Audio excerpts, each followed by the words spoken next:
ఎంతోమందితో మనం అసోసియేట్ అవుతాము, ఎంతోమందిని కలుస్తాము. అయితే నీ నోటితో నువ్వు నేను క్రైస్తవుని అని చెప్పకుండా నువ్వు నిజంగా దేవుని బిడ్డవి అని ఎదుటి వాళ్ళు గ్రహించడానికి ఎంతసేపు పడుతుంది?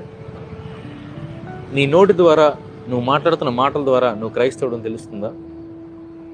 లేదా నీ ప్రవర్తన ద్వారా నువ్వు దేవుని బిడ్డమని తెలుస్తుందా?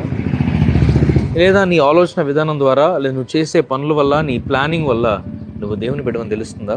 వీడు క్రైస్తవుడే కానీ వీడి సినిమాలు చూస్తాడండి, వీడు క్రైస్తవుడే కానీ వీడి నోటి నుంచి పచ్చి అబద్ధాలు వస్తాయండి, వీడు క్రైస్తవుడే కానీ వీడి నోటి నుంచి పచ్చి బూతులు వస్తాయండి అని అనుకుంటూ వారు నీ విలువ తీయట్లేదు, నీవు నమ్మిన దేవుని విలువ తీస్తున్నారు.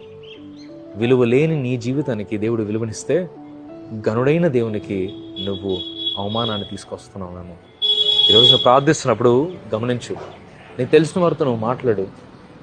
ఈరోజున ప్రార్థిస్తున్నప్పుడు నువ్వు గమనించి, ప్రభువా నాకు తెలిసిన వారి దగ్గర క్రైస్తవుడు అంటే ఎటువంటి ఒపీనియన్ నేను కలుగు చేస్తున్నాను, క్రైస్తవుడు అంటే దేవుని బిడ్డ అంటే ఎటువంటి చూపును వారికి నేను ఇస్తున్నాను, నీకు విలువని తీసుకొచ్చే విధంగా ఈ సమాజంలో నేను బ్రతకాలయ్యా, నేను హెచ్చించే స్థితిలో నేను ఉండాలయ్యా అని ఈ సమయంలో ప్రార్థిస్తూ ఈ రోజును ప్రారంభించాను.